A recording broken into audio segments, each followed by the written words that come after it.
The early evening sun cast a warm, golden glow over the suburban neighborhood where I grew up. The streets were lined with tall maples, their leaves whispering gently in the breeze.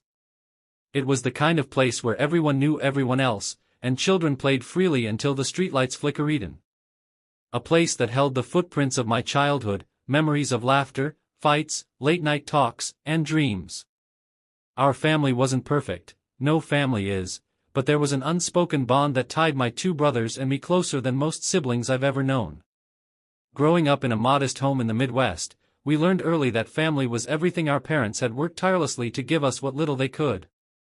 Dad, a factory worker with rough hands and a hearty laugh, and Mom, the steady rock of our household, who made sure we had food on the table and love in our hearts.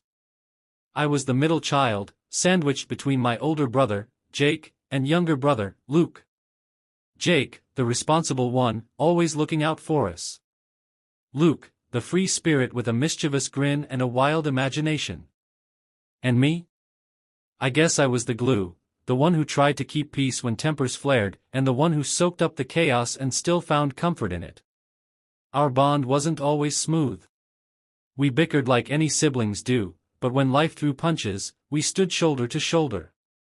Whether it was supporting each other through school, heartbreaks, or the struggles of adulthood, the three of us knew, when push came to shove, we'd have each other's backs. It was more than blood. It was trust, loyalty, and a shared history written in scraped knees and whispered secrets. On weekends, we'd gather at Dad's house, a small ranch-style home that smelled of old leather, pine cleaner, and Dad's cologne. The living room was cluttered with sports memorabilia, faded family photos, and a couch that had seen better days. It was our sanctuary. Our meeting place. The backdrop of so many family stories. Despite the distance time had placed between us, Jake lived across state lines, and Luke had moved to the city for work. We made it a point to connect regularly. Group chats buzzed with jokes and updates, and calls on Sunday nights were sacros. That evening, as I sat scrolling through my phone, the familiar ringtone of Dad's number surprised me. It was rare for him to call. Usually, it was Mom reaching out or the brothers checking in. I answered eagerly. "Hey, Dad. What's up?" I greeted, expecting the usual small talk. There was silence on the other end, then a breath shaky, uneven. "Hey, it's me." Dad's voice was distant, almost fragile. "I'm at the hospital." Something about the words made my heart stop mid-beat. "Hospital? What happened? Are you okay?" He swallowed hard. I just got some test results back. They found something wrong with my liver." I blinked, confused. "What do you mean? Are you sick?" "Yeah. It's serious. They say it's cancer. Stage 4. The words landed like a freight train. I couldn't breathe. My vision blurred. "Cancer?" I echoed, disbelief choking me. "Dad, are you sure? That can't be right." "I wish it wasn't," he said quietly. "The doctors want to start chemotherapy soon. But it's going to cost a lot. I don't know what to do." A lump rose in my throat. Memories of Dad's booming laughter, his strong hands fixing things around the house, the way he always protected us, all seemed to fade away in that moment.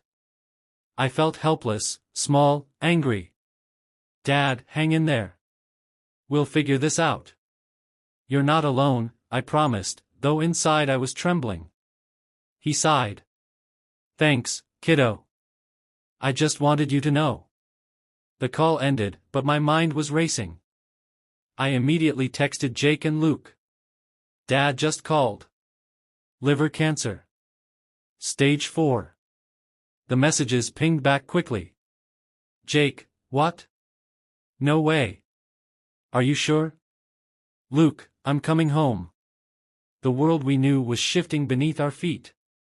That night, the three of us sat together in my apartment's dimly lit living room. The TV was on but we weren't watching. Words felt heavy, and silence filled the space like thick fog. Jake broke the silence. "How long did Dad say he has?" I shook my head. He didn't say. Just that it's serious and they want to start chemo. Luke ran a hand through his hair. We need to get him help. Whatever it takes. We looked at each other, two brothers and a sister, bonded by love but scared beyond words. We have to do something, Jake said. We have to get money. Fast. I can call Mom tomorrow, find out more, I said, wiping my eyes. Luke nodded. Whatever it costs, we'll make it happen. Dad saved us all these years. Now it's our turn. And in that moment, amidst the fear and uncertainty, a fierce determination took root in our hearts. The days that followed were the longest I had ever lived. Each morning, waking up felt like climbing a mountain. The weight of Dad's words, stage 4 liver cancer, pressed down on my chest, making it hard to breathe, to think, to hope. Jake, Luke, and I found ourselves trapped in a relentless storm of fear and disbelief.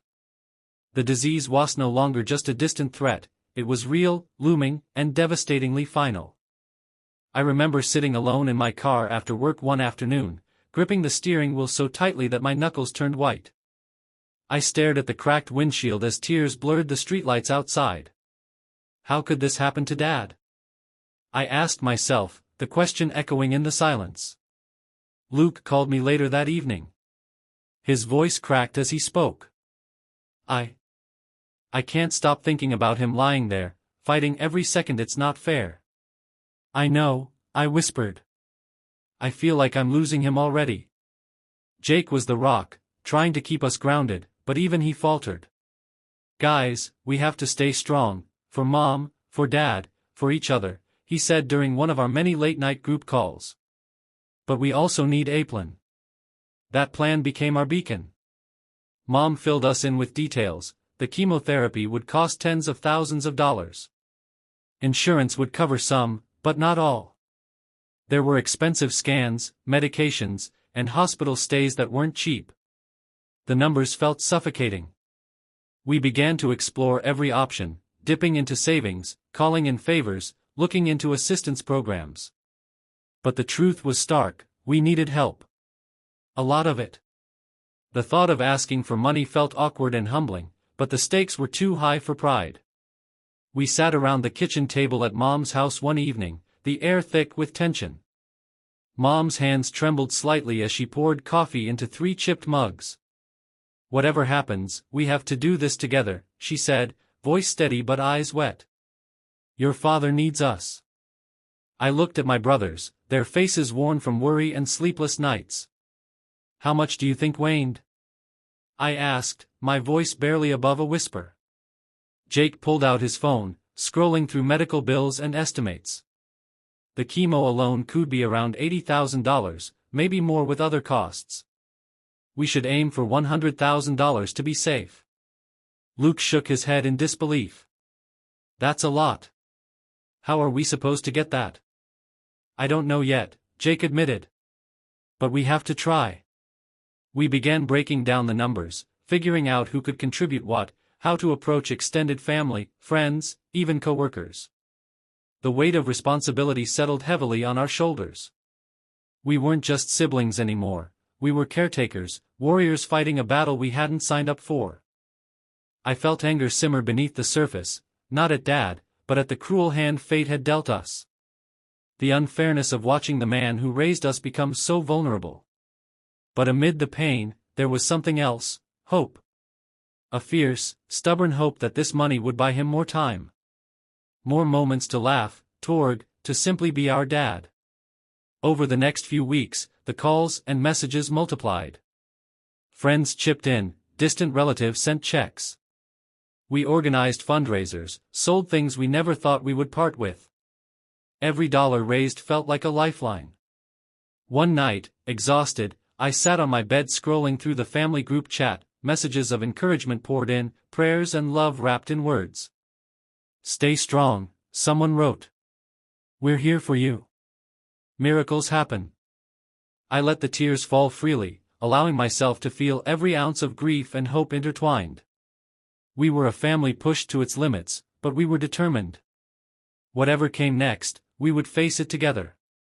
the weight of responsibility didn't just rest on our minds, it began to seep into every corner of our lives, reshaping our days and nights. For each of us, the promise to save Dad became a mission that swallowed our time, energy, and sometimes, even our sanity. Jake, the eldest, was already juggling a demanding managerial job at a manufacturing plant.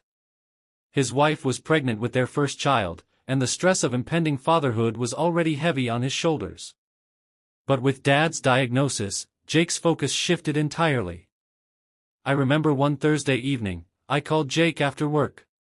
His voice was tired, but resolute. "I'm pulling some extra shifts," he said. "It's going to be tight, but I'll make it work.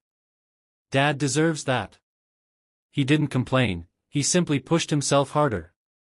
Late nights at the office, early mornings on construction side jobs, and weekends filled with side gigs, all fueled by the unshakable hope that his sacrifices would buy Dad more time. Luke's struggle looked different. He had recently lost a promotion at his tech startup, a blow that left his confidence shaken. His freelance work was inconsistent, and bills were piling up.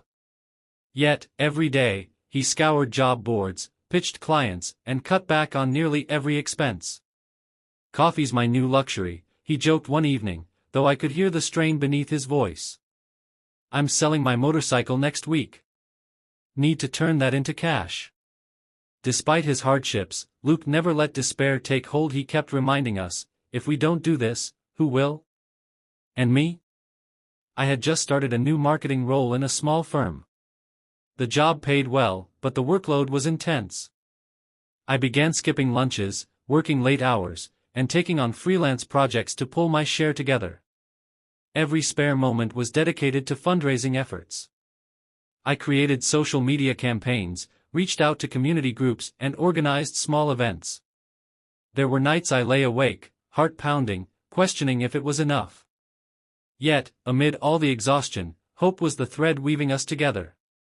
Each dollar raised was a promise, a flicker of light in the overwhelming darkness.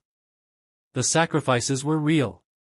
Jake missed his son's first ultrasound, Luke canceled plans with friends, I postponed a much-needed vacation. But the thought of Dad, battling in that hospital bed, kept us going. In one group chat late at night, Luke sent a message that struck a chord. "When it just fighting cancer? We're fighting for the chance to make more memories, to hold on to family." That simple truth became our anthem. As the weeks passed, the total slowly grew closer to our goal. Finally, the day came. After countless hours of work, calls, and sacrifices, we gathered together to transfer the money, $100,000, to Dad's account. The screen glass I clicked, send, the digital transfer marking a milestone in our fight. Our hearts raced with hope and fear, praying it would be enough. Though we had sent the money, the fight was far from over. The physical transfer of funds was only a small battle won in a war that still raged fiercely inside each of us. The sacrifices we'd made to gather that $100,000 had left scars none could see. Jake confided in me one late evening over the phone. "Man, I miss being able to just relax. I barely see Sarah anymore, and with the baby coming, I'm scared I'm failing as a husband and father," he admitted, voice heavy with exhaustion.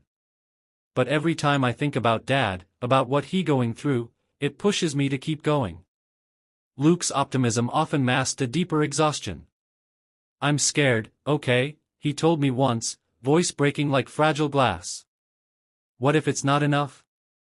What if this is just the beginning of something worse? But then I think, what choice do we have? Giving up isn't an option." I remembered the nights I sat alone, staring at the ceiling, battling the relentless anxiety that gnawed at my heart. The uncertainty clawed at me. Would Dad make it through the treatment? Would we have to do this all over again? Could we really afford the cost of hope? Our group chat became a place for raw honesty. One night, Jake wrote, "I'm tired. But I'm proud of us. We're more than just siblings now. We're a team. A family." Luke replied, "No matter what happens, I'm grateful for you both, this nightmare brought us closer." I typed back, "We have to believe. For Dad, for Mom, for us." The conversations weren't always hopeful. There were moments of despair and anger. Fights over who could do more, who wasn't trying hard enough. But underneath it all was a fierce love that refused to be broken. Every dollar we raised was a symbol of that love, a lifeline thrown across the stormy seas of uncertainty. And yet, amid our sacrifice and hope, a question lingered, unspoken but heavy. Would it be enough? That day, when the $100,000 transfer was confirmed, it felt like a fragile victory. I stared at the screen, heart pounding. The digits glowed back at me, a reminder of the price we were paying, in money, time, and soul. But I held on to hope. Because hope was all we had left. It all started on a lazy Sunday afternoon when I was scrolling through my phone, hoping to distract myself from the endless swirl of stress and anxiety that had consumed my life lately. Instagram, my usual escape, showed me an endless stream of photos and videos, mostly mundane, sometimes inspiring, always a window to someone else's world. Then suddenly, something stopped me cold. A short video popped up on my For You page. At first glance, it looked like any other tropical getaway post, sunlit beach, crystal clear waters, and carefree laughter. But then, I saw him. My dad.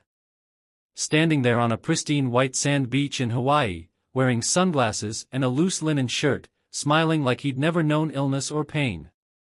His skin was bronzed by the sun, his eyes sparkling with an ease and joy I hadn't seen in months. The very same man who had told us, trembling, about his terminal liver cancer just weeks ago. And next to him a young woman, probably in her mid-20s, laughing softly as she linked arms with him. Her long, wavy hair cascaded down her shoulders, catching the sunlight. She wore a flowing blue dress that danced with the ocean breeze, a carefree smile lighting up her face. They seemed so comfortable with each other, sharing quiet jokes, stolen glances, the kind of affection that felt both new and genuine. The caption beneath the video read, "Carefree and unapologetic. Life is meant to be enjoyed. Aloha vibes. #living my best life." My heart lurched. For a moment, I thought it must be a mistake. Could it be someone else with the same name? Some cruel prank? But the face was unmistakable, every freckle, every crease, every familiar flicker of expression was his. I replayed the clip over and over, my mind struggling to process the image. This was the man we had spent sleepless nights worrying about, the man we had scrambled to raise tens of thousands of dollars for, fighting for his life.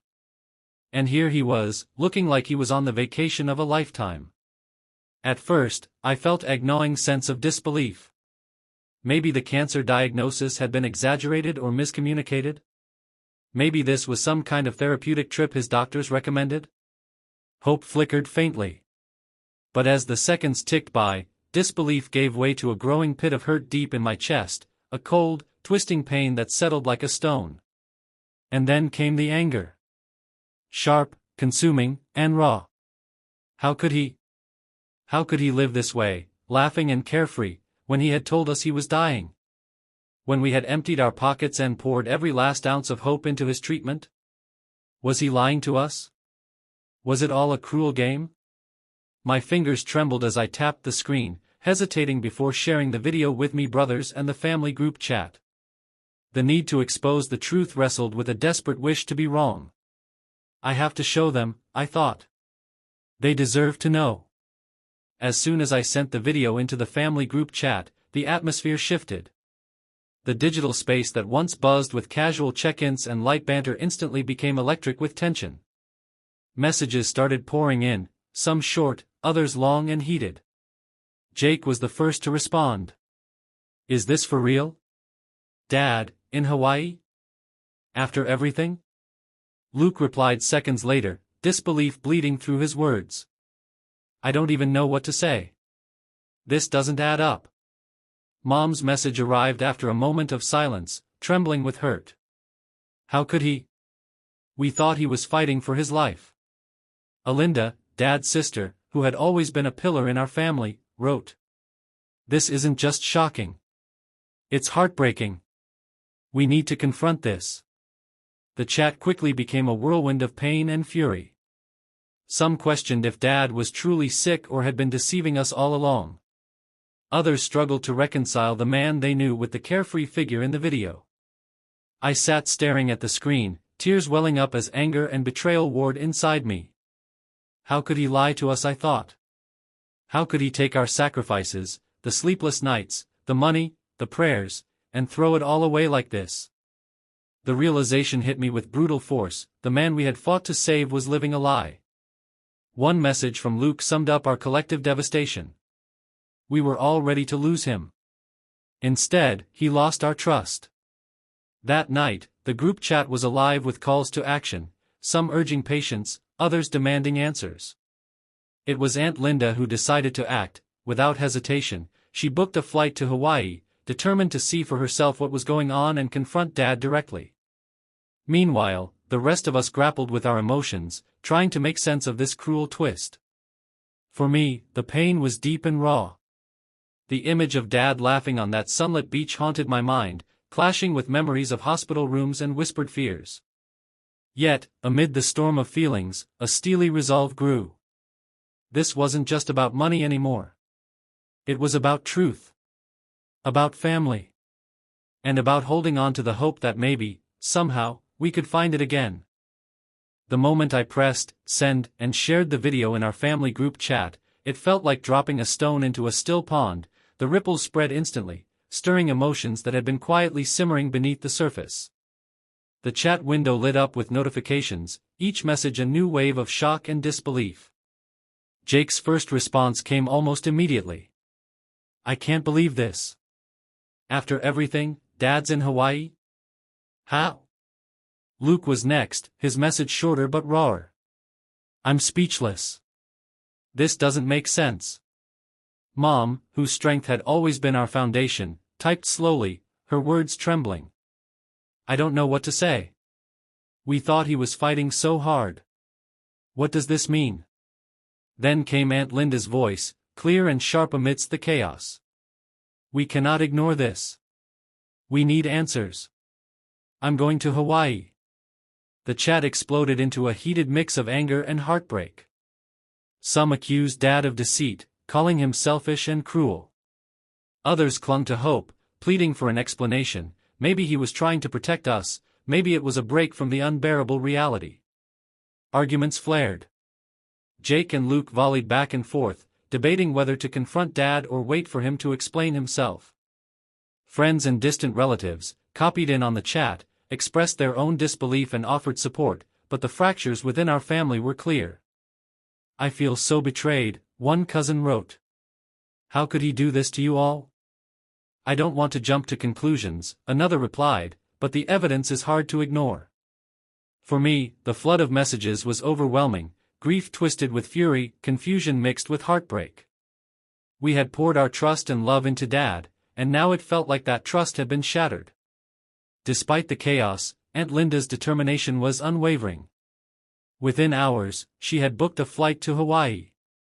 No hesitation, no second-guessing, just a fierce resolve to face the truth head-on. Her message rang out like a battle cry. "I'm going there to see him. To understand. To confront. We owe ourselves that." The family's reactions to her decision were mixed, some worried about confrontation turning ugly, others believed it was necessary for closure. But for Aunt Linda, there was no other choice. As she packed her bags, the weight of our collective pain pressed heavily on her shoulders. She was not just Dad's sister, she was our family's last line of defense against this devastating betrayal. The flight to Hawaii was long and heavy with unspoken fears. Aunt Linda sat by the window, watching clouds drift by like fragile thoughts. She wasn't just traveling across miles, she was crossing into an emotional battlefield, one fraught with betrayal, pain, and desperate hope. As the plane touched down on the sun-drenched island, the contrast between the paradise outside and the storm raging inside her couldn't have been greater. She checked into a modest hotel near the beach, the same one where Dad had been seen in that video. Every detail mattered now, the location, the time, the people around him.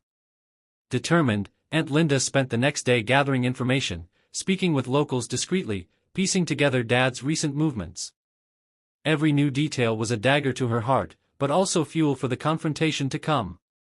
Late that evening, she sat alone in her hotel room, rehearsing the words she'd say to her brother.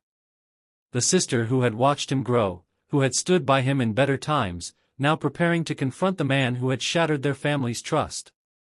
Her mind was a whirlwind of emotions, anger, sadness, disappointment, but above all, a fierce love that refused to let go. She told herself, "This isn't just for me. It's for all of us. For the family he's hurt. For the truth we deserve." The next morning, dressed in simple yet purposeful clothes, Aunt Linda made her way to the beach. The sun was high, casting sparkling reflections on the water. Families laughed nearby, oblivious to the drama about to unfold. There, under the glaring sun, she saw him, Dad. He looked up, surprise flickering across his face as he recognized her. Without hesitation, Aunt Linda approached, her heart pounding like a war drum. The moment was tense, charged with years of love and betrayal colliding. Her voice was steady but carried the weight of 1,000 questions. "Why?" she demanded. "Why did you lie to us? Why did you let us believe you were dying when you were here, living like this?" Dad's eyes darted away, a flicker of guilt passing through them. The confrontation was raw, painful, and revealing. For the first time, the truth began to unravel, the secrets, the reasons, the choices that had fractured their family. The sun hung high over the Hawaiian sky, scattering dazzling specks of light across the endless expanse of the Pacific Ocean. Gentle waves rolled lazily onto the shore, their rhythmic whispers blending with the distant laughter of tourists and the soft rustle of palm fronds swaying in the warm breeze. It was paradise, breathtaking and serene, the kind of place people dreamed of escaping to, a sanctuary from the trials of life. But for Aunt Linda, the scene was a bitter contrast to the storm inside her. Her boots sank slightly into the soft, warm sand as she stepped onto the beach, every grain a reminder of the ground she was about to claim for justice, for truth, for her family's dignity. Ahead, under the glaring sun, stood the man who had once been the steadfast pillar of their lives, now a shadow of betrayal in an unexpected setting. Dad's profile was unmistakable, even from a distance. The sun had deepened the tan on his weathered face, highlighting the lines carved by years of laughter and hardship. He was dressed casually in a light shirt, unbuttoned at the top, and a pair of loose shorts, the kind of effortless attire one might choose for a tropical getaway. His eyes, usually filled with warmth and authority, now flickered with surprise and something else, guilt? Avoidance? As Aunt Linda drew closer, the bustling beach seemed to fall away, leaving just the two of them, poised on the edge of a chasm formed by broken trust and unspoken questions. Her voice cut through the salty air, steady but laced with pain. "Why, brother?" she asked, the single word heavy with the weight of years and shattered hopes. He turned slowly, his gaze meeting hers for a fleeting moment, a collision of past love and present disappointment. He began, but the words faltered under the storm of her unwavering eyes. "I trusted you," she continued, stepping closer, her hands clenched at her sides. "We all did. We fought for you, believed you were fighting for yourself. And now, this?" Her voice cracked raw and trembling with the ache of betrayal. Dad looked away, the sun casting shadows across his face, masking the conflict brewing within. For a heartbeat, silence reigned, the only sound the gentle crash of waves and the distant chatter of beachgoers unaware of the family battle unfolding amidst the paradise. Then, with a surge of anguish and righteous fury, Aunt Linda's hand shot out, a sharp, resounding slap echoed across the shore. The slap was more than just a physical blow, it was the embodiment of years-soft lies, the rupture of sacred bonds, and the shattering of trust. Dad's face recoiled, the shock evident as if the impact had knocked some of his carefully crafted facade away. Tears welled in Aunt Linda's eyes, but beneath the hurt was a fierce resolve. "This is the price of your deception," she said quietly, her voice steady despite the storm within. The moment hung heavy in the tropical air, a poignant symbol of broken promises and the painful path toward truth. The echo of the slap lingered in the air, mingling with the crash of the waves and the distant cries of seagulls. Time seemed to slow as Dad stood there, stunned, his face flushed not just from the sun but from the weight of what had just happened. For a moment, neither of them spoke. The world around them, the sunlit beach, the turquoise water, the tourists enjoying their day, felt impossibly distant, irrelevant to the raw reality unfolding beneath the bright sky. Dad's eyes, usually so guarded, flickered with a mixture of shame and regret. His lips parted, struggling to find words, but the truth felt too heavy to voice. Aunt Linda's breath came in ragged gasps, her chest heaving with the release of years of pain she'd carried silently. "I loved you," she said, voice trembling but fierce. "I still do. But love doesn't mean blind acceptance. Not when the truth is twisted and betrayal cuts this deep." Dad's shoulders sagged as the enormity of her words settled over him. The pride that once defined him seemed to crumble, replaced by a vulnerability few had ever seen. The young woman from the video, standing a short distance away, watched the scene unfold, her expression unreadable but tense. Aunt Linda's gaze locked onto Dad's once more. "Why?" she demanded again, softer this time. "Why make us believe you were dying? Why take everything we gave with such honesty and hope, and betray it?" The question hung between them, a chasm of pain that could not be bridged with empty excuses. Dad finally exhaled, his voice barely a whisper. "I was scared. I didn't want you to see me weak. I wanted to hold on to control, even if it meant hurting those I love." The confession was a fragile thread, an admission of fear tangled with selfishness. Aunt Linda shook her head, tears slipping down her cheeks. "This isn't strength. It's a prison. For all of us." The moment marked a turning point, a shattering of illusions, but also a glimmer of the painful honesty necessary for healing. As the sun began its slow descent toward the horizon, casting golden hues across the water, the family's fractured story lay bare on the sands of Hawaii. The slap, fierce and symbolic, had broken more than just skin, it had shattered the facade, demanding reckoning, truth, and perhaps, in time, forgiveness.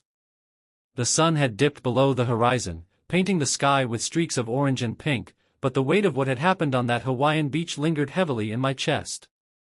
Aunt Linda's slap had broken more than just silence, it had shattered the fragile veneer of hope we'd clung to for so long. As I sat in the quiet of my room that night, the memories of the confrontation replayed in my mind, the anger, the tears, the confession, and the stark vulnerability that finally surfaced. I thought about trust, how delicate it is, how easily it can be broken, and how hard it is to rebuild. Our family had been caught in a web of lies spun by the man we loved and trusted most.